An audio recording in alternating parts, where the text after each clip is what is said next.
Welcome to MiConvert.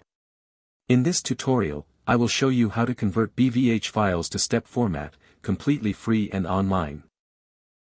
Open your browser and search for BVH to step MiConvert.com.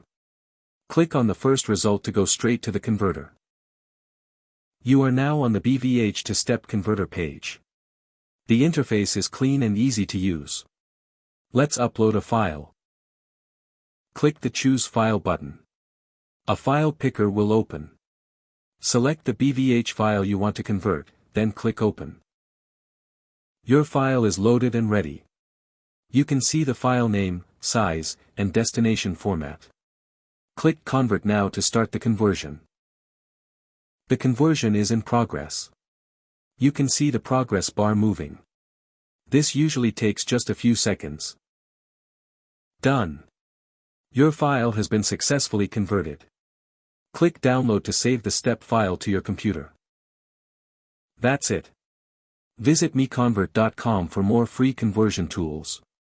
Subscribe for more tutorials. Thanks for watching.